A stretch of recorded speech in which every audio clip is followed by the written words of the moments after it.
Hi everybody, welcome back to my channel. This is Julia and this is a library card education. Today's video is likely to set some people on fire. It is probably going to get me a whole lot of unsubscribers and some pretty angry comments, and I'm here for it today. I'm here for it because today this isn't just my opinion. This is opinion backed up with fact. For the last almost year, since my original breakup letter with the Good and the Beautiful, I have maintained that I am, well, let's be frank, I'm creeped out by the Mormon infiltration into the books, into the curriculum, into how it's written. Let me make something a little bit clear. I don't necessarily think, and again, this whole video is my opinion, my beliefs, allegedly, but I can base some of these things with facts, especially after what I've learned this past week. So, you know that I'm a Catholic, and if you don't, this is your first time watching, I'm a Catholic. So my entire worldview, my entire perspective is wrapped up in how I view the world as a Catholic. My morals, my virtues, my sins, my heaven, hell, final judgment, everything. All of it colors my perspectives and how I live in life. And that will be true for anybody, regardless of what your proclaimed religion is, your affiliation, your political views, anything. It is all of your opinions, what you do is all wrapped up as a part of that. And I think all of us can at least agree on that base foundation. So with Jenny Phillips and the Good and the Beautiful, as much as she has tried to keep some of those things out, allegedly, although I have found a great deal many things in her books, you can't separate yourself from your beliefs, your doctrines, your morals, your theology. You just cannot. It comes out in who you are. And even though the Good and the Beautiful purports to have many denominations or non-denominational individuals, including Catholics, looking at their books, and this video is coming to you as a Catholic for Catholics. I know other people are going to watch this, but I'm talking to you Catholics because you need to know your faith. You need to know what's going on. And you can't just trust somebody based upon a random "we're Catholic" sort of thing. The Good and the Beautiful tells us that they've had many people looking at it, including Catholics. Well, we don't know who those people are. We don't know how they practice their faith. We don't know what they think, what they believe. And statistics, including from Pew Research, which you can go look at for yourself, many research boards will tell you that a great deal many Catholics no longer believe in the real presence. Many Catholics believe in the right to abort your children, a right to contracept. They believe in the right to IFV, which is an absolute moral abomination.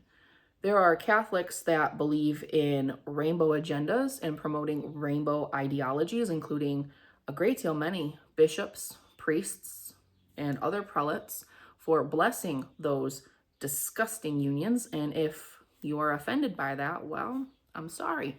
Me and my channel may not be for you.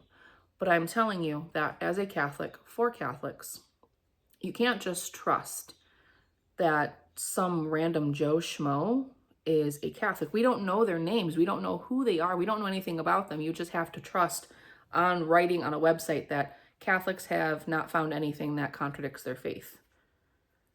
Doesn't this smell snake oilish salesman to you? I mean, how many advertisements can you look at throughout history where it was quite literally claims, lies, half-truths, omissions to sell a product? Now, am I saying that that is what has happened?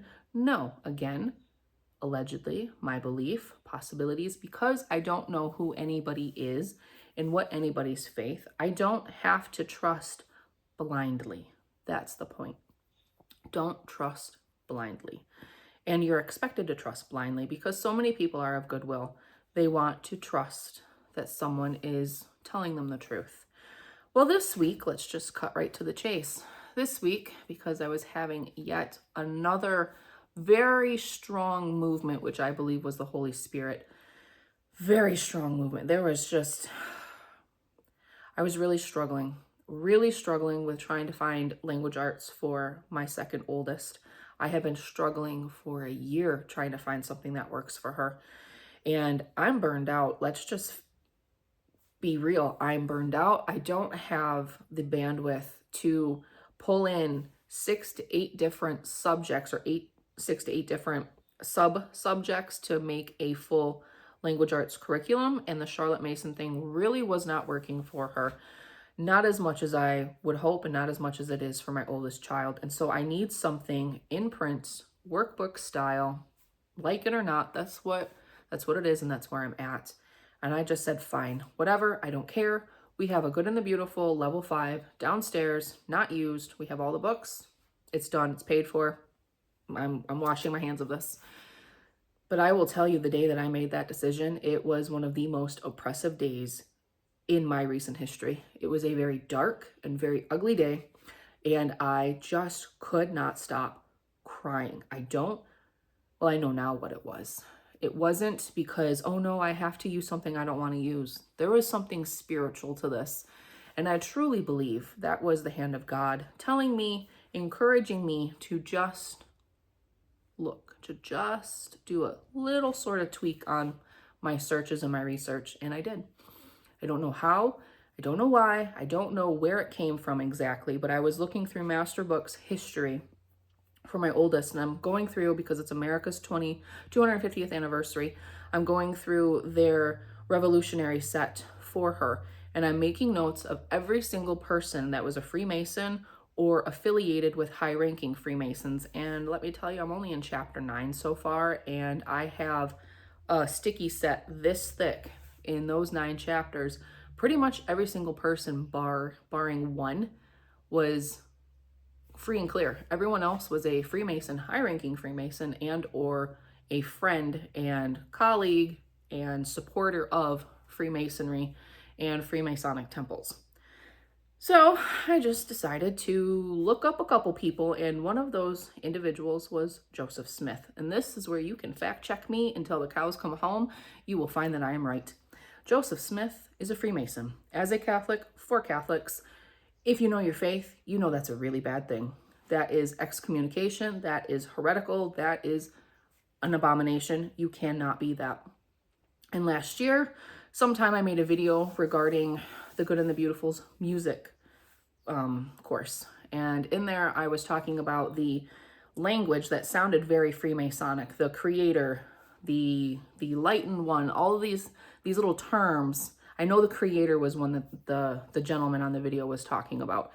And I had gotten into explaining partially some of that Freemasonic-ish language and the rituals and my perspectives that from my research up to that point, Mormonism had looked very Freemasonic. It was certainly highly influenced, but I had no proof otherwise to say that. It was just my looking at their doctrines, their dogmas, their rituals, their vestments, their rites, their wording in the Book of Mormon. And yes, I have read through the Book of Mormon, not the entire one, the entirety of it, but I have read through a significant portion. I have looked at their perspective on their gods, not 3 in 1, not one God, gods, their spiritual mother. That's a very odd one. That all is very much related to Freemasonry. And I looked it up. You can find many websites, including research departments in various universities like Baylor University in Texas, who has a whole shebang about how Joseph Smith was a Freemason and how that influenced him throughout his life, how he quickly went up the ranks, and how that influenced his new religion, Mormonism. And so, Catholics for Catholics, or a Catholic for Catholics, you have to, I'm not telling you what to do, but I'm telling you what to do. You have to hold true to God. And Satan, we know that Lucifer was the most beautiful angel before his fall. He was the angel of light, the creator, all of these other Freemasonic principles that come from a satanic worship within Freemasonry is a very Luciferian idea, a very Luciferian religion. It has very Luciferian terms, definitions. You need to research that for yourself. Don't be putting these things in front of your kids because it's free, it's cheap, it's pretty. Lucifer was beautiful. So the Good and the Beautiful looks beautiful, but it's very shallow, just like Lucifer. Again, my opinion. Very shallow. Very, very shallow. And because I'm Catholic, I'm going to look at this. If you have this at home, this is from Bishop Athanasius Schneider. I think all Catholics should have this on their bookshelf. And you will want to specifically look at pages 140 through 142. It gives you a very good synopsis of what the Catholic faith believes about Freemasonry. And you can look further in encyclicals. You can look at your catechism. You can research this as far as you want, and you will find that it is condemned across the board. The last pope to condemn it was Pope John Paul II.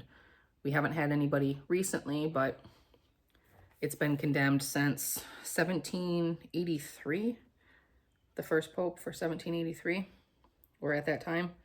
I had it in here somewhere. I can't find it. Oh, Pope Clement VII in 1738 is when he explicitly condemned the errors of Freemasonry under the strongest censure. And so what is the essence of Freemasonry? You'll have to bear with me. I believe I am dyslexic, and so certain fonts are very hard for me to read. But what is the essence of Freemason? Quoting from Bishop Athanasius Schneider's work. The essence of the Freemasonic religion consists of the perversion, that is, of the subversion of the order, divine order of creation, and of the transgression of the laws given by God. Higher degree Masons see in this perversion the, quote, true progress of humanity and the mental building of the, quote, temple of humanity. Instead of God's revelation, there stands the, quote, Masonic secret, and the human being ultimately makes himself a god, which is in Mormonism. You, man, can become a god. That is all right there in their Book of Mormon. It's right there in their doctrines. You can research that for yourself, and you will find a plethora of information on how you can become a god.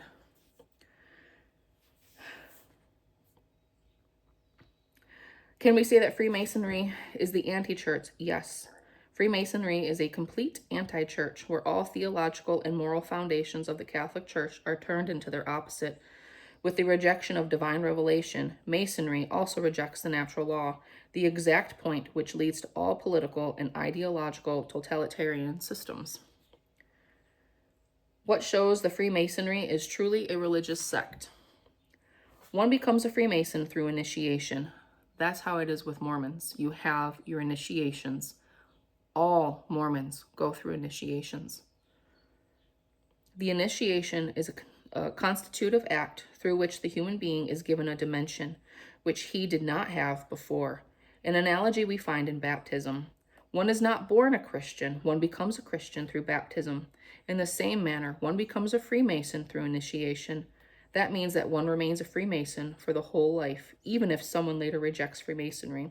He remains nevertheless a Freemason. Even if one is sleeping, if one is an enemy of Freemasonry, one remains a Freemason because one has received the initiation, and the initiation is a holy act. Again, that's page 140 of Bishop Athanasius Schneider's Credo.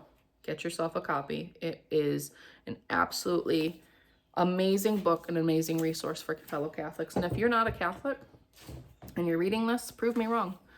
Prove me wrong with their rites, rituals. And another thing to look at, and I'll link this in the description, is, excuse me, I'm trying not to sneeze. Freemasons have their own Holy Bible. I kid you not. I Googled it, and Google says, no, they don't have their own Freemason Bibles. Go to eBay. Prove me wrong. Go to eBay, and you will see a whole list from vintage first editions on up to their more recent editions that most people will get at estate sales and then try to resell them. Freemasonic Bibles. They are the quote-unquote Holy Bible, but they have their tenets in them, and they are also full of occult symbolism. I'm quite literally occult symbolism. You will have pentagrams, you will have Baphomets, you will have all sorts of phallic symbols. You will have detailed discussions on the intimate phallic relations and how that connects to their faith and their religion. It's quite interesting. It is a disgusting, satanic sect. And your low levels, your just walking in the door, Freemasons usually have no clue that that's what it is. And it's not until you get to the higher levels that you begin to see these things. And if you want to see inside of a Freemasonic Bible, the best video clip that I have been able to find actually is at Candace Owens' website. And that's where I'm going to link below with the timestamp of where you can start watching. But I will tell you, I will warn you, do not have your children in the room for this. The discussion, the pictures, none of it or anything that your children should be seeing. And just fair warning, some of the information might be a little bit jarring for some people, but you need to see that that's what it is. It is backed up in print. It is researched through other universities. Joseph Smith was a Freemason. Mormonism, by its very inception from Joseph Smith, is a Freemasonic cult. I used to joke off that, or joke away that Joseph Smith was just playing a game, that snake oil salesman looking into the hat. Ooh, believe me, believe me. After finding that out this week, I'm coming more and more to the conclusion that maybe he really did see something in that hat, but it was Luciferian. And we all know, or most of us know, if you have any interest in studying that, if you listen to exorcists, etc., that demons can communicate with you. That's why you don't have seances. You don't use Ouija boards. You don't look at tarot cards. You don't go for psychic readings. You don't look at astrology. None of it. They will communicate with you. And once they communicate with you, they have attached to you. And so it is quite possible that by his initiation into Freemasonry, he attached himself to something. And that something used him to start this cult and was literally showing him visions. And whomever he was working with had the same visions, or at least trusted his insight to this. I beg you to research it. Don't just trust me, but don't be flaming me in the comments for something that I have looked into if you have not looked into it. And if you can't literally put something down there below to refute me and prove me wrong. I know what I'm talking about, and I encourage you to look too. So please, please, second guess you're using the good and the beautiful. I know so many Catholics use it. I was presenting at a conference this past April for Catholic moms in our area, and they were very much expounding the benefits and the beauty and the loveliness of the good and the beautiful. And I have brought to you many things over this last year of my channel on how I thought that the books were very shallow. They're very pretty. If you want pretty, you go with them, but it's shallow. It's all so shallow and vague and twisted, and they twist little things to make it sound like it's general Christian, and it's not. And this is just the final nail in the coffin for me. So if you found this interesting, give it a like, subscribe, tell me what you think. Tell me if you've come to the same conclusion, but you're going to be respectful because I ain't messing around with that this time. And I'll see you later.